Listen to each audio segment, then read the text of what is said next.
In 3 hours, I'm going to help strangers find love.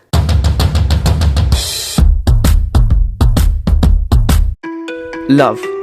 Some people spend their whole life trying to find it. Something I've always found interesting is an article from 2016 stating that any two strangers can fall in love with just 36 questions. I've always wanted to put this to the test, and this is how it went. You might be wondering where I actually found strangers crazy enough to take part in this. Well, I took it to Facebook. Yeah, that should do. On a serious note, this was a super fun video to make, and I do know that the people involved had a great time. Now, let's get into the actual activity. I'm going to start the meeting now, and I just hope people show up. These are the participants. Hi, my name is Vitali, and I am originally from Moldova. Hiya, this is Rose. Hi everyone, my name's Aniza. I currently live in Amman. I was born and raised in Amman. I'm actually from India. Hey, what's up everybody? My name's Arminas Vilkas. I'm from Lithuania, but I currently live in the UK. Hello, I'm Mary. I'm 24 years old and I'm originally from Belgium. And there were two others, but I forgot to get videos. But we wanted to try something a little bit different. So, we have two groups of two, and they'll be taking on this experiment in the way it was meant to be done. And then we have a group of three who will be taking this on as just friends, and we will see if these questions form a friendship bond with strangers. The questions started off very light and easy to answer, and though everyone got along extremely well as soon as they met each other, you can clearly see that the more questions they go through, the more comfortable they become with answering. Here are a few of the questions. Before making a telephone call, do you ever rehearse what you're going to say? Why? Yes, I do. And yes, it is anxiety. I don't know, because especially if it's important calls, I have to think. Otherwise, English is also my second language. So if I need to make a phone call in English, sometimes I need to have a script just to make sure I say the right words and not mess it up. But yeah, mostly it's anxiety, really. Before making a telephone call, do you ever rehearse what you're going to say? Absolutely, yes. Yes, I do a lot. Really? Can't mess it up. If The I'm calling anxiety like, before the call. I think if I'm calling someone like that I have a crush on or a person I really like, I think then I will kind of rehearse it. Otherwise, then no. Even if I have to place an order, I am going to rehearse the call. I used to work in a call center before, so I got in the habit of preparing myself beforehand. Like having like some notes down, like just planning in my mind what to say every single time. So it's just gonna stuck to me. But even especially like if I'm anxious, so if I'm like calling a crush or something, or even job related wise, I rehearse a lot. And the questions basically started off like that. I'm actually going to skip over a few questions because there's a lot of questions and you would get bored if I showed you all of them. Given the choice of anyone in the world, whom would you want as a dinner guest? But I would think Dita Von Teese. She's like an idol in a way. Given the choice of anyone in the world, whom would you want to be? Who would you want as a dinner guest? Go. Oh, yeah, I have one. Okay, I have one. go. All right, you go first. I'll go for Elon Musk if I must have a dinner with someone. Okay, why? Elon Musk. Well, I like entrepreneurship, and I was just. He sounds like a crazy guy, I have a lot of questions for him. Just like ask him a lot of questions. Mainly like what's his vision for the future. I like that kind of stuff, like talking about entrepreneurship and vision and business. Yeah, so that would be my choice. What is the greatest accomplishment of your life? I don't know, being here, like being alive still. I don't know, because I've went to the point of being really depressed and really anxiety. Where Mm-hmm. the one thing at the time I had basketball, and at the time I think it was the first time or the second time I didn't want to play basketball at all. Because if somebody would go to me, "You want to play basketball?" I'm like, "Yeah, sure, whatever." No matter, like, if you call me at 1 in the morning, like, "You want to play basketball?" I'm like, "Yeah, sure."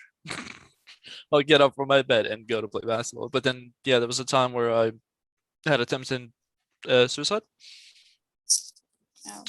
and yeah, I'm just saying because I didn't do it. So I think that would be a greatest accomplishment. Yeah. If 19, right?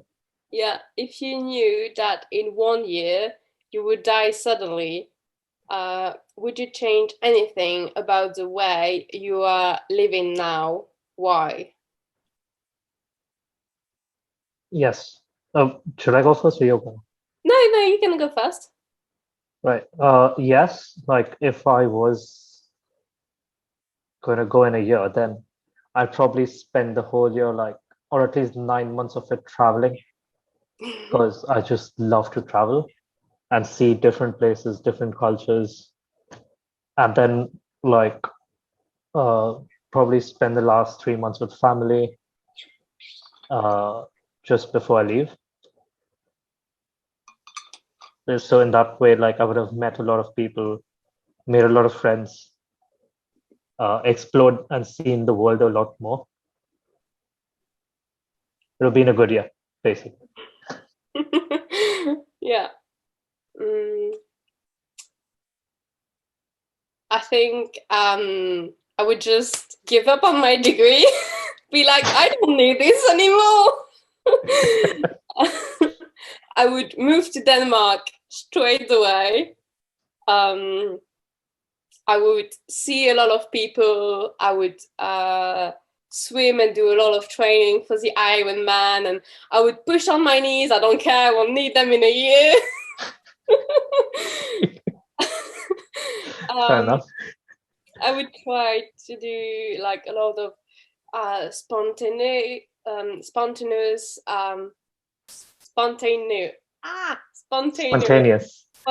Thank you.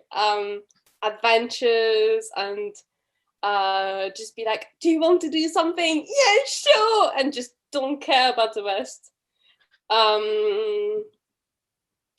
I would want to be completely fluent in Danish. Yeah, I think that would be a good year. Some questions got very deep and personal, and so I haven't shown them. And I can't show everything because the video would last 9 hours. So I'm just going to show you the summaries that me and Eric did at the end. So like I said before, what was actually the hardest question for you to answer or think of? Like, I think question number 28 is like, because we have to say something that you would not actually say to a stranger you just met. I think that was like the difficult one.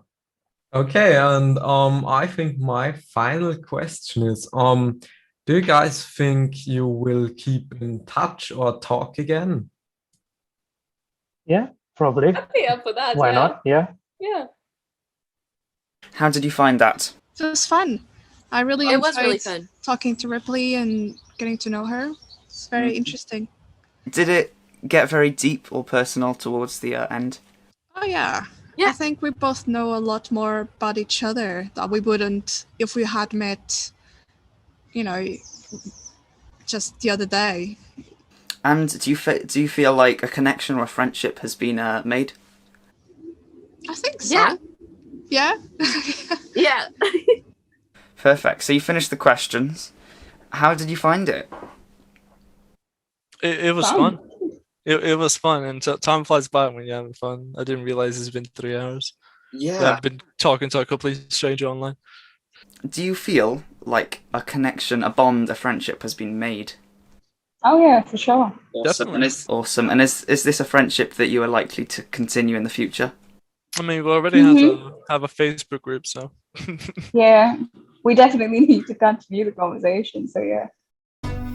Whenever we make a video like this, there's always the worry that something will go wrong or it'll be boring. But not one time that I've had this thought has it actually been boring. And I can point to one main reason why that is. It's because of the people who volunteer to be a part of projects like this. In this video we had 7 amazing people who volunteered, and this project wouldn't have been possible without. And when you just watch everything come together, it really restores your faith in humanity. Stop, wait, before you go, did you know that 47% of you aren't subscribed? And I had 9 hours of footage to edit to make this video. It would mean so much if you just hit that subscribe button, and hey, you can always unsubscribe later, but I promise you, you won't regret it. See you next week.